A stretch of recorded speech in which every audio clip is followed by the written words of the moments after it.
Hello all you beautiful gardeners, it's Kathy Haig here at A Diva's Guide to Gardening, and I wanted to show you a little bit about growing herbs. I'm going to be doing a lot more of that here over the next few weeks, more exciting stuff coming up on that, but in particular today I want to show you some things with basil.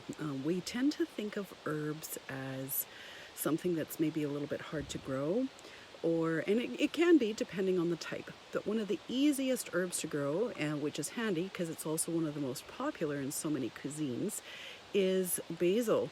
And it basically requires a rich, well-draining soil. It likes more nutrients than a lot of other herbs, which tend to thrive really well in plain soil.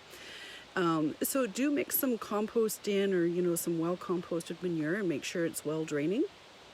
But I'm going to just switch this around here. Now this, I don't know, some of you may have seen my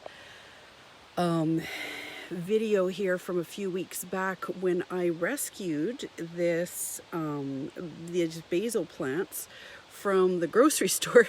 Bought it and they're all clumped together. And if you didn't see that, very often they don't survive very well because they're made for immediate use. They're planted really thickly, so you'll have 5, 6, 7, 8, 10 little plants all in one clump, and they really don't have the root structure or strength to survive past a few points, and they're not really meant to. They're meant for quick use and then you continue on. However, I took them and I divided them up, and I have, aside from a really nice pigweed growing in here that I've saved because that's good nutrients as well, I saved 3 plants out of this that have grown into lovely sturdy plants, and I used a couple chopsticks just because they were very spindly and weak from being planted so close together. And as you can see, they've grown into nice, sturdy plants.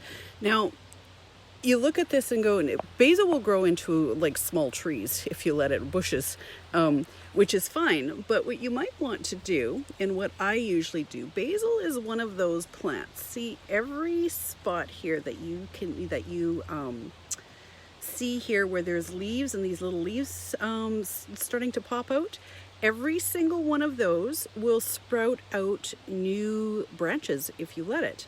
So what I do is I will take and cut this off just above this these leaves here near the bottom. You can go to this first or second set of leaves and cut that off, and it will send up 2 new shoots, so you're getting 2 for 1. You can do this all season long and continue to get more shoots and more leaves like this. It'll take a few weeks and it'll grow into like 2 branches with all these leaves. Now what you do with these is up to you. Of course, fresh use is always great, but you can take the leaves off the thick stem. You don't use the stem usually because it doesn't have the flavor, and it's just going to be really thick and woody. But the leaves, just take them off, lay them on a cookie sheet, and put them in a warm, breezy area to dry out completely 100% thoroughly, and then crumple them into a clean mason jar or an old mayonnaise jar, something that's clean and dry, and store it in a cool, dark place. You can also, I don't usually do this, but you can take and chop them up, put them in ice cube trays, fill them with olive oil and freeze them, and then put them in Ziploc bags, and you can toss one into your frying pan or the bottom of your stew pot when you're cooking to add that fresh flavor. What I usually do, other than the immediate fresh use, when I snip like this, I take and I wrap, just kind of fold it up and stick them into a Ziploc bag. I have one labeled and handy each season in the freezer. And by the end of the season, I usually have at least a couple of bags of frozen leaves, depending on how much is going. It could be a lot more. But it's really easy to grab a handful of the frozen leaves, and they crumple nicely into whatever it is you're cooking, your pasta sauces or whatever it is that you want, and is the closest to fresh flavor that you can get in the middle of winter. But if you're thinking of growing any kind of herbs, I do suggest starting with basil because they actually are really easy to plant. I'll show you this one here. This one didn't come from the grocery store. This is lemon basil. It's a new seed I got, And all you do, if you're not familiar with actually planting, fill the pot up to, you know, a 1/4 inch from the top and kind of gently pat it down and water it, because your dry soil is going to sink. Add it up because you want them to have as much root space as possible. So usually by the time you're done, you don't want more than just a bit of a finger's tip below the surface. Okay, take your seeds and just kind of press them into the damp soil on top. You can give it a very light sprinkling of soil if you like, but I don't usually. I just kind of press it in, give it another water, and then keep it damp, and they will sprout with warm weather and sunshine.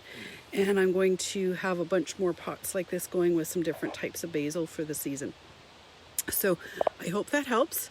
But planting one planting of basil, even if it's just in a large pot, should do you for an entire season and can actually supply you for the whole year. So I want you to have this abundance, to be able to have this knowledge of how to just propagate and have your food keep going. It's a big thing right now. There's a lot of people worried about food supplies, or maybe just having healthier food, and whatever your reason is for it, it's just handy knowledge to have. Once you know these things, you know them for life. So that's it for now. You have an amazing day, and I will talk to you soon.